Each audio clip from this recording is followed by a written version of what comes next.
এবার পয়লা বৈশাখে দিয়ে আমি আমার লালপুর বাগাতি পাড়ার সাথে করবো। সেটা মনে করেই হঠাৎ করে রাত 9টার সময় সিদ্ধান্ত নিলাম যে কালকে আমি বাড়িতে আসবো, দুদিন থাকবো, কারণ এরপরে হয়তো আবার ঈদের আগে আমার আসা হবে না। যেহেতু জানেন যে একটা চাকরি করি, এখন চাকরিতে অনুমতি ছাড়া বের হওয়া যায় না, ছুটি ছাড়া বের হওয়া যায় না। সেই কারণে হঠাৎ করে আমার এই আশা, এবং এসেছি আপনাদের কাছে আপনাদেরকে আমার হৃদয়ে আন্তরিক ধন্যবাদ এবং কৃতজ্ঞতা জানাতে, যে আপনারা কথা দিয়েছিলেন, কথা রেখেছেন। আপনারা কথা দিয়েছিলেন যে আপনাদের সন্তানকে আপনারা বাংলাদেশের জাতীয় সংসদে পাঠাবেন, আপনারা সেটা পাঠিয়েছেন।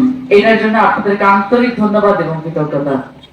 আপনারা কথা দিয়েছিলেন যে আপনারা ধানের শীষকে জয়যুক্ত করবেন, শহীদ প্রেসিডেন্ট জিয়াউর রহমানের প্রতি, বেগম খালেদা জিয়ার প্রতি, জনাব তারেক রহমানের প্রতীককে জয়যুক্ত করে আপনারা সংসদে প্রতিনিধিত্ব করতে পাঠাবেন।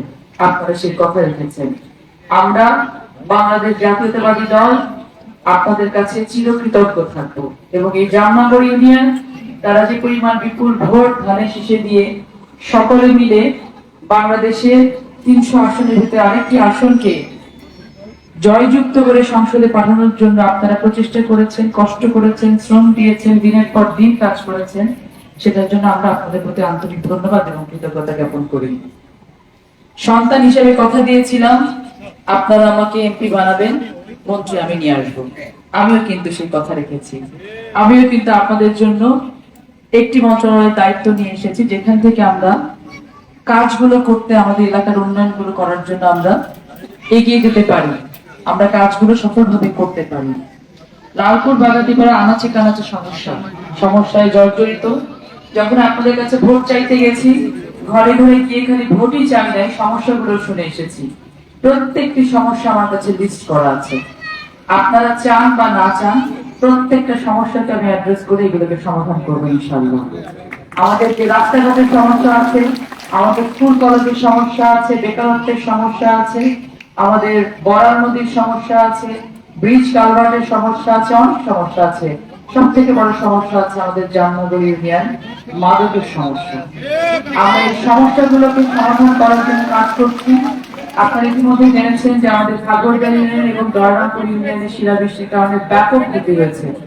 আমি আজকে পায়ে হেঁটে সেই জায়গাগুলো দেখার চেষ্টা করেছি। একটি প্রাকৃতিক দুর্যোগের কারণে অনেক ক্ষয়ক্ষতি হয়ে গেছে।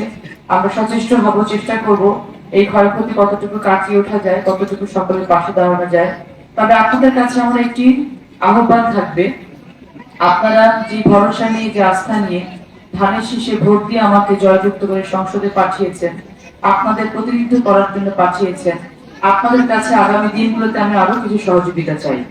এই সহযোগিতাটা হচ্ছে যে এই লালপুর বাগাতিপাড়া, আজকে এই জামনগর ইউনিয়নে আমাদের যে সংগঠন, যে সাংগঠনিক কাঠামো আছে, এই সাংগঠনিক কাঠামোকে আরো অনেক বেশি শক্তিশালী করার জন্য আপনারা প্রত্যেকে সচেষ্ট হবেন। মনে করার কোনো কারণ নেই যে ইতিমধ্যে যারা জামনগর ইউনিয়নের দায়িত্বে ছিলেন তারাই কেবল পরবর্তীতে জামনগর ইউনিয়নের দায়িত্বে আসবেন, তারা ছাড়া কেউ আসতে পারবেন না। আমরা এখানে পরবর্তীতে সংগঠন গঠন করব প্রত্যেকের যোগ্যতার ভিত্তিতে ইনশাআল্লাহ।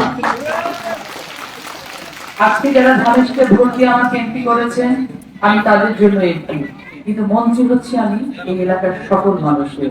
এমপি আমি এই এলাকার সকল মানুষের। এখানে মোস্তফা একটি কথা বলেছেন যে বিগত 17 বছরে বেছে বেছে যারা বিএনপি করেছে তাদেরকে বঞ্চিত করা হয়েছে। উনি চেয়েছেন, উনি দাবি করেছেন আমরাও যেন একই কাজ করি। আমি অত্যন্ত বিনয়ের সাথে এই জায়গাটাতে দ্বিমত পোষণ করতে চাই। আমি মনে করি লালপুর বাগাতিপাড়ার প্রতিটি ঘরের মানুষ হচ্ছে আমার মানুষ। যারা আমাকে ভোট দিয়েছেন তারাও আমার ভালো চেয়েছেন, যারা ভোট দেননি তারাও আমার ভালো চেয়েছেন। আমার উন্নয়ন কর্মকাণ্ড কখনো দল দেখে যাবে না। আমার উন্নয়ন কর্মকাণ্ড যোগ্যতা দেখে, মানুষ দেখে, প্রয়োজন দেখে তার কাছে পৌঁছাবে ইনশাআল্লাহ। এটা বাংলাদেশ জাতীয়তাবাদী দল এবং বর্তমান সরকারের স্ট্র্যাটেজি।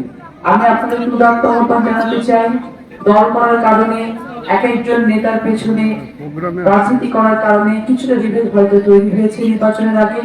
আমরা এখন থেকে সকল বিভেদ ভুলে গিয়ে যেন রাজনীতির সামনে এগোতে পারি, কারণ আমাদের মেইন উদ্দেশ্য হচ্ছে এলাকার উন্নয়ন করা, জনগণের উন্নয়ন করা। আমরা সকলে সকল অন্যায়ের বিরুদ্ধে একসাথে না বলবো, আমরা সকল অন্যায়ের বিরুদ্ধে একসাথে সোচ্চার হব। মাদককে ততক্ষণ পর্যন্ত জামনগর থেকে বিতাড়িত করতে না পারবো, যতক্ষণ পর্যন্ত আপনারা এই সহযোগিতা না করবেন। আমরা প্রত্যেকে জানি কারা মাদক বিক্রি করে, আমাদের ডানে বামেই থাকে, আশেপাশেই থাকে, কিন্তু যখন পুলিশ ইনফরমেশন চায় আমরা সেই ইনফরমেশনটা ঠিক মতো দেই না। আপনারা নিজেরা জামনগর ইউনিয়নের যারা নেতৃবৃন্দ আছেন তাদেরকে আহ্বান জানাবো, আপনারা দরকার হয় প্রত্যেকটি ওয়ার্ডে 5 সদস্য বিশিষ্ট একটি টিম গঠন করে দিন। যে টিমের পরিচয় থাকবে অজ্ঞাত, যে টিমের নাম কেউ জানবে না, তারা সরাসরি পুলিশকে তথ্য দেবে যে কোথায় মাদকের কেনা বেচা হচ্ছে এবং আমার ভাইদের জীবনকে নষ্ট করা হচ্ছে, আমার বোনদের জীবনকে নষ্ট করা হচ্ছে। আপনারা আপনাদের সহযোগিতা ছাড়া কিন্তু কোনোভাবে প্রশাসন এই কাজগুলো করতে পারবে না। আর যত উন্নয়নই আমি করি না কেন, আমি নির্বাচনের আগে আপনাদেরকে বারবার বলেছি আমি রাস্তা তৈরি করে দিতে পারবো, আমি স্কুল একতলা থেকে দোতলা তৈরি করে দিতে পারবো, কিন্তু রাস্তার উপর দিয়ে হাঁটা মানুষগুলো কিন্তু আপনাদেরকে তৈরি করতে হবে। স্কুলের ভালো শিক্ষক কিন্তু আপনাদেরকে তৈরি করতে হবে, বাচ্চাদের জন্য ভালো মানুষ হতে হবে, সেটাও কিন্তু আপনাদেরকে তৈরি করতে হবে। সেজন্য যদি আমি যতই পলিসি দেই না কেন, যতই আইন প্রয়োগ করার চেষ্টা করি না কেন, আমরা নিজেরা যদি সচেতন না হই, কোনোভাবে এই মাদক থেকে আমাদের এই তরুণ সমাজকে আমরা নিয়ে আসতে পারবো না। চাঁদাবাজির বিরুদ্ধে আপনারা সকলে মিলে সোচ্চার হন, যে কোনো ধরনের দুর্নীতির বিরুদ্ধে আপনারা সকলে মিলে সোচ্চার হন, যে কোনো ধরনের দখলদারিত্বের বিরুদ্ধে আপনারা যে কোনো মূল্যে সোচ্চার হন। এটা আপনাদের কাছে আমি দাবি করতে চাই। সন্তানকে সংসদে পাঠিয়েছেন, মন্ত্রী বানিয়েছেন, সন্তানের ইমেজ রক্ষার দায়িত্ব কিন্তু আপনাদের, ঠিক কিনা বলেন? আপনারা কি রাখবেন কিনা বলেন? আমি চাই এই জামনগর ইউনিয়ন হবে একটি পরিচ্ছন্ন ইউনিয়ন। এখানে যোগ্যতার ভিত্তিতে চাকরি হবে, যোগ্যতার ভিত্তিতে পড়াশোনা হবে, এখানে যোগ্যতার ভিত্তিতে মানুষগুলো নেতৃত্ব পাবে এবং ভবিষ্যতে রাজনীতি পরিচালিত করবে। যত অন্যায় আছে সবকিছুর বিরুদ্ধে আমরা একসাথে রুখে দাঁড়াবো। এখানে হাসপাতালের বিষয়ে আমি শুনেছি এখানে ডাক্তার নেই, সেই বিষয়ে আজকে আমার কিছুক্ষণ পরে আইন শৃঙ্খলা কমিটির মিটিং আছে, সেখানে আমি বিষয়টা তুলবো। আপনাদের যার যেখানে সমস্যা আছে, ইউনিয়ন ভিত্তিক অবকাঠামোগত উন্নয়ন, রাস্তার সংস্কার, খাল বিল, ব্রিজ কালভার্ট, এগুলো লিস্ট করে আপনারা যার যার এলাকা থেকে এই ইউনিয়নের নেতৃবৃন্দের কাছে পৌঁছাবেন। তারা ইউনোর মাধ্যমে আমার কাছে পৌঁছাবে। আমি এই বিষয়গুলো নিয়ে ক্রমান্বয়ে, একদিনে তো সবকিছু হবে না, ক্রমান্বয়ে যত ধরনের উন্নয়ন করা সম্ভব সবগুলো করবো ইনশাআল্লাহ। কিন্তু আপনাদেরকে কথা দিতে হবে যে আমি যেহেতু ঢাকাতে এখন, আপনারা জানেন যে একটি মন্ত্রণালয়ের দায়িত্বে থাকলে অনেক ব্যস্ততায় থাকতে হয়, সংসদ চলে, অনেক সময় আপনাদের টেলিফোনে আমি অ্যাটেন্ড করতে পারি না। আপনারা যদি এলাকাটাকে ভালো রাখেন, সংগঠনটাকে ভালো রাখেন, তাহলে কিন্তু আমার কাজের উপর প্রেশারটা একটু কম পড়ে। কিন্তু আমাকে যদি এইগুলো নিয়ে চিন্তা করতে হয়, তাহলে কিন্তু আমার কাজের প্রেশারটা বেশি পড়বে। আপনারা যদি চান আপনাদের সন্তান আপনাদের সাথে সাথে সমগ্র দেশের উন্নয়নের জন্য কাজ করুন, তাহলে আপনাদেরকে কিন্তু আমাকে সারাটা সময় সহযোগিতা করতে হবে।